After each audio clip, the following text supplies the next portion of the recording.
BA part third के भूगोल के विद्यार्थियों के लिए भारत का अपोहा तंत्र के अंतर्गत आज हम जानेंगे दूसरे प्रमुख नदी तंत्र गंगा नदी तंत्र के बारे में थोड़ा विस्तार से। सबसे पहले तो ये सबसे अधिक महत्वपूर्ण अपोहा तंत्र देश का है। देश के लगभग 1/4 भाग को जल इसी तंत्र से प्राप्त होता है। यहाँ लगभग 40% जनसंख्या निवास करती है। कृषि का ये बहुत बड़ा भंडार है। पहले गंगा नदी के बारे में थोड़ा परिचय। ये नदी, इसकी मुख्य शाखा भागीरथी नदी गढ़वाल में गंगोत्री नाम के हिमनद से निकलती है और देवप्रयाग नामक जगह पर इसमें अलकनंदा नदी भी मिल जाती है और यहीं से मध्य हिमालय और शिवालिक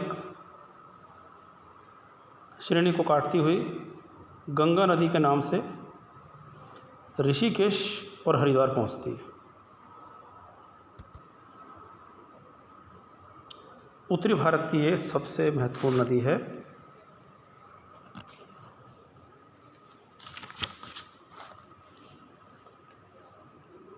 मैगस्थनीज के अनुसार तो इसकी साधारण चौड़ाई 1 किलोमीटर है और गहराई 36 मीटर है। हिंदुओं के लिए एक बड़ी धार्मिक नदी भी है। इसके किनारे पर गंगोत्री से लेकर मुहाने तक अनेक तीर्थ हैं, जिनमें हरिद्वार, प्रयागराज, बनारस विशेष स्थान रखते हैं। इनमें से कानपुर, बनारस, पटना, कलकत्ता ये बड़े व्यापारिक केंद्र और औद्योगिक केंद्र भी बन चुके हैं। गंगा नदी मैदानी इलाके के बीच में बहती है, इसलिए गंगा, यमुना, शारदा आदि बड़ी बड़ी नदियाँ, इनसे नहरें भी निकाली गई हैं। गंगा नदी का मुख्य स्रोत गंगोत्री हिमनद से है, जो केदारनाथ चोटी के उत्तर में गोमुख नामक स्थान पर 6600 मीटर की ऊंचाई पर है। इसी के नीचे उतरकर गंगोत्री का पवित्र स्थान है, तीर्थ स्थल है। मुख्य हिमालय के कुछ उत्तर में जाह्नवी नदी निकलकर भागीरथी से गंगोत्री के निकट मिलती है। दोनों नदियां एक होकर बंदरपूंछ और श्रीकांत चोटियों के बीच 4870 मीटर गहरी घाटी बनाकर बहती हैं। गंगा का अपवाह पूर्वगामी है, यानी ये हिमालय की श्रेणियों से भी पुराना है। कर्णप्रयाग के निकट पिंडार नदी अलकनंदा में मिल जाती है। आगे चलकर इसमें मंदाकिनी नदी भी मिल जाती है। इस तरह अलकनंदा अपने साथ अनेक सहायकों का जल लेकर देवप्रयाग के निकट भागीरथी में शामिल हो जाती है। देवप्रयाग के बाद इस नदी को गंगा कहा जाता है।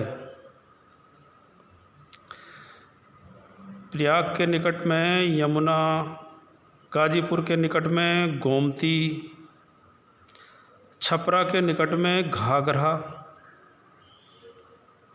और पटना के निकट ये सोन नदी से मिलती है। यानी सोन नदी, ये सब सहायक नदियां हैं इसकी, वे सब नदियां आकर के गंगा में मिलती हैं। हम जानते हैं कि प्रयागराज में यमुना और गाजीपुर के पास में गोमती नदी, छपरा के पास में घाघरा और पटना के पास सोन नदी इसमें आकर के मिल जाती है। इसके बाएं किनारे पर देखें तो रामगंगा, घाघरा, गंडक, बड़ी गंडक, बागमती और कोसी नदियाँ आकर इसमें गिरती हैं। और दाएं किनारे पर देखें तो यमुना, सोन और दामोदर, ये नदियाँ आकर के इसमें मिलती हैं। सोन और दामोदर प्रायद्वीपीय भारत की नदियाँ हैं और शेष जो नदियाँ हैं वे भारत की, उत्तर भारत की नदियाँ हैं। इलाहाबाद से आगे जाकर के पश्चिम पूर्व दिशा में बहने के बाद ये फरक्का के निकट दक्षिण की ओर मुड़ जाती है और कई शाखाओं में भी बंट जाती है। भागीरथी हुगली इसकी प्रमुख शाखा है जो कि पश्चिम बंगाल में प्रवाहित होती है। एक इसकी शाखा पद्मा के रूप में बांग्लादेश में प्रवेश कर जाती है और मेघना नदी में मिलकर के बंगाल की खाड़ी में गिर जाती है। बंगाल तक पहुंचने में यह नदी 2525 किलोमीटर तक बह चुकी होती है। इसका अपोहा जो क्षेत्र है वो 8,61,404 वर्ग किलोमीटर है। गंगा का डेल्टा हुगली और मेघना नदियों के बीच में आता है और ये विश्व का सबसे बड़ा डेल्टा माना जाता है। इसका क्षेत्रफल 51,306 वर्ग किलोमीटर है। इस डेल्टा का समुद्री भाग घने जंगलों से ढका हुआ है और ये विश्व की सबसे अधिक व्यस्त नदी है। इस नदी के तट पर कोलकाता और हल्दिया बंदरगाह बने हुए हैं। बहुत ही महत्वपूर्ण नदी गंगा नदी के बारे में हमने अब तक जाना।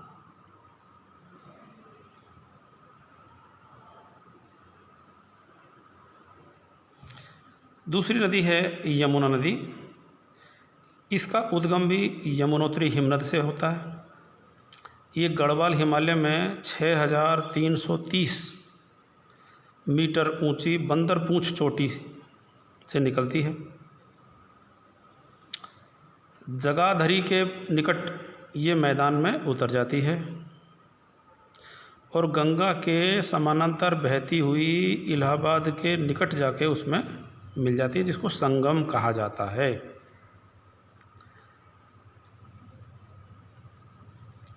दक्षिण की ओर से कुछ छोटे छोटे नदी नाले इसमें आकर के मिलते हैं। यमुना नदी की जो लंबाई है वो 1,385 किलोमीटर है और यह एक घुमावदार मार्ग से निकलती है।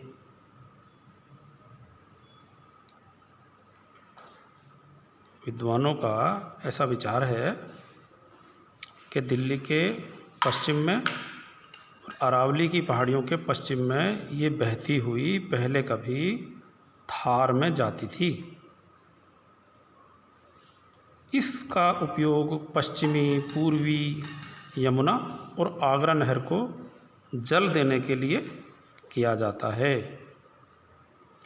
इस पर बसे प्रमुख नगरों में दिल्ली, मथुरा, आगरा महत्वपूर्ण हैं।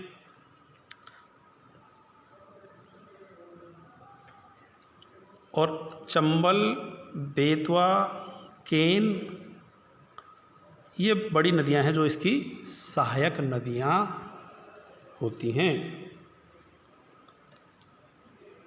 विद्यार्थियों, अगली जो नदी जिसके बारे में हम जानेंगे वो है घाघरा। इसे कर्नाली नदी भी कहा जाता है। यह नदी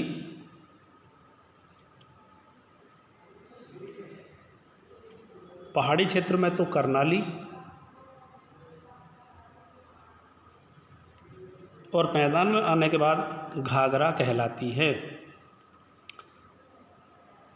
ये नदी मापचा चुंगो हिमनद से निकलती है।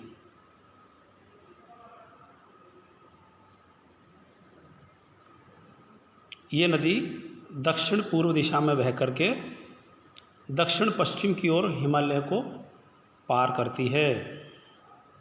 मैदानी भाग में इसकी दो शाखाएं बन जाती हैं।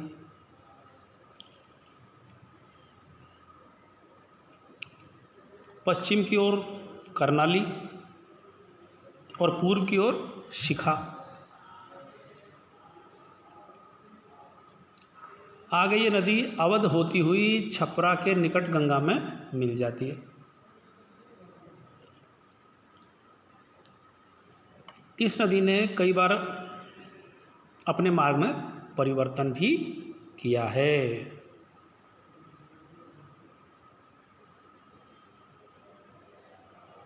इसके बाद जानेंगे काली नदी के बारे में। काली नदी कुमायूं के उत्तर पूर्वी भाग में मिलाम हिमनद से निकलती है।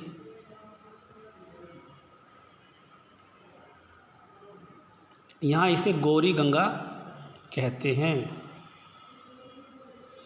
इसकी मुख्य सहायक नदी है धर्मा और लीसड।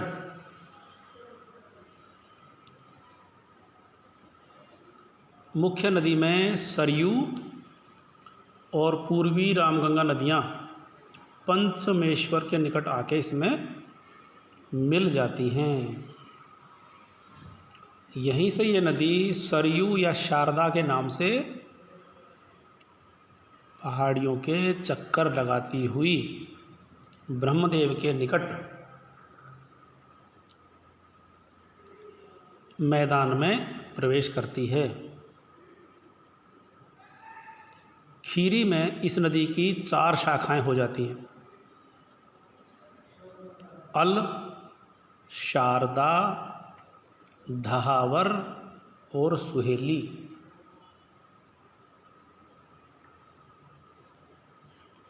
शारदा नदी चक्करदार मार्ग बनाती हुई बहरम घाट के निकट घाघरा में मिल जाती है। इससे ब्रह्मदेव के निकट शारदा नहर निकाली गई है।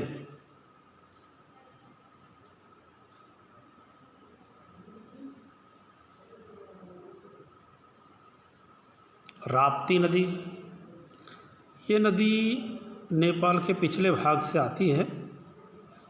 पहले दक्षिण की ओर और फिर पश्चिम की ओर बहती है। ये नदी बरहज के निकट घाघरा में मिल जाती है। इसके अलावा महत्वपूर्ण नदी है गंडक नदी।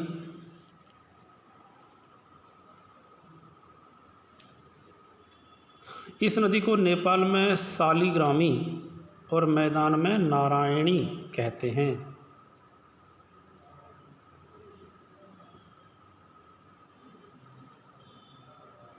इसकी मुख्य सहायक नदियां काली गंडक और त्रिशूल गंगा हैं।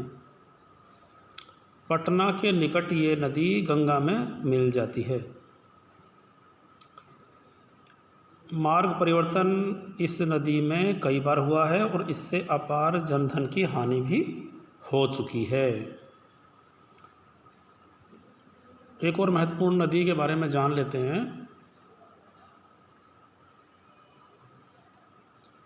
उसका नाम है कोसी नदी। कोसी नदी ये पूर्वी नेपाल में शुरू होती है और गंगा की सबसे बड़ी सहायक नदी है। मुख्य धारा जो है वो अरुण के नाम से गोसाई थान के उत्तर से निकलकर काफ़ी दूर तक पूर्व दिशा में बहती है। आगे चलकर इसमें यारू नदी और अनेक छोटी छोटी नदियाँ मिल जाती हैं। शिवालिक को पार करके ये छपरा के निकट मैदान में आ जाती है और एक विशाल कछारी पंख बनाती है। यह नदी 730 किलोमीटर लंबी है और इसका अफवाह क्षेत्र 86,900 वर्ग किलोमीटर है और भारत में इसका अफवाह क्षेत्र 21,500 वर्ग किलोमीटर है। इस नदी में बाढ़ें अधिक आती हैं, बाढ़ के लिए ये नदी बदनाम है और अपार जनधन की हानि इससे होती है। इसके उद्गम क्षेत्र में वर्षा बहुत अधिक होती है।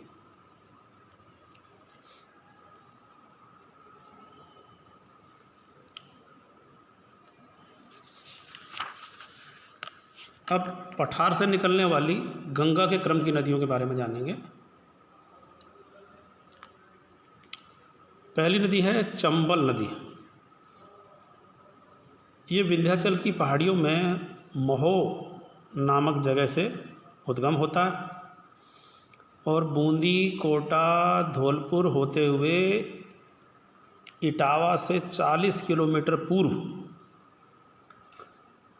ये यमुना नदी में बतौर सहायक नदी मिल जाती है। इसकी सहायक नदियाँ काली, सिंध, सिप्ता, पार्वती और बनास हैं। ये बरसाती नदी है और कांप के क्षेत्र से जहाँ जहाँ गुजरती है बाढ़ के दिनों में बहुत ज़्यादा कटाव करती है। बैडलैंड टोपोग्राफी इसकी घाटी में बहुत ज़्यादा बनाई हुई है, जिसको बीहड़ क्षेत्र भी कहते हैं। गहरे गहरे बीहड़ इसने बना दिए हैं। इस नदी की संपूर्ण लंबाई है 1050 किलोमीटर। दूसरी महत्वपूर्ण नदी है बेतवा नदी। भोपाल के दक्षिण पश्चिम से इस नदी की शुरुआत होती है और ग्वालियर, झांसी, औरैया और जालौन से होती हुई हमीरपुर के निकट ये यमुना नदी में मिल जाती है। इस नदी पर भी कई जलप्रपात हैं। इसकी संपूर्ण लंबाई है 590 किलोमीटर। झांसी से 23 किलोमीटर दूर पश्चिम में इससे बेतवा नहर भी निकाली गई है। एक अन्य नदी जो पठार से निकल कर जाती है वो है बनास नदी और ये चंबल की प्रमुख सहायक नदी भी है। अरावली की पहाड़ियों के दक्षिणी भाग से निकलकर उत्तरी पूर्वी दिशा में बहने के बाद सवाई माधोपुर के निकट ये चंबल में मिल जाती है।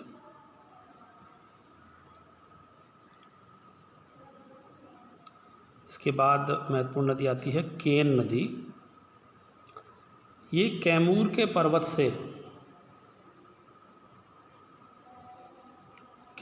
पर्वत से निकलकर बुंदेलखंड में से गुजरती हुई मोहाड़ा के उत्तर में यमुना नदी में जा गिरती है। सोनार और बियरमा नदियाँ इसकी मुख्य सहायक नदियाँ हैं। इसकी लंबाई 360 किलोमीटर है। एक अन्य नदी काली सिंध नदी, ये राजस्थान के टोंक जिले में नैनवास के निकट निकलकर 416 किलोमीटर बहती है और जगमनपुर के उत्तर में यमुना नदी से मिल जाती है। एक अन्य नदी है दक्षिणी टोंस या तमसा नदी। ये कैमूर की श्रेणी में तमसा कुंड नामक जलाशय से निकलती है और सतना नदी में मिल जाती है। ये कई जलप्रपात भी बनाती है, जिसमें बिहार जलप्रपात जो 113 मीटर ऊंचा है। इसकी एक सहायक नदी है जिसका नाम है बेलन। ये इलाहाबाद से कुछ आगे जाकर गंगा में मिल जाती है। इसके बाद आती है महत्वपूर्ण नदी एक सोन या स्वर्ण।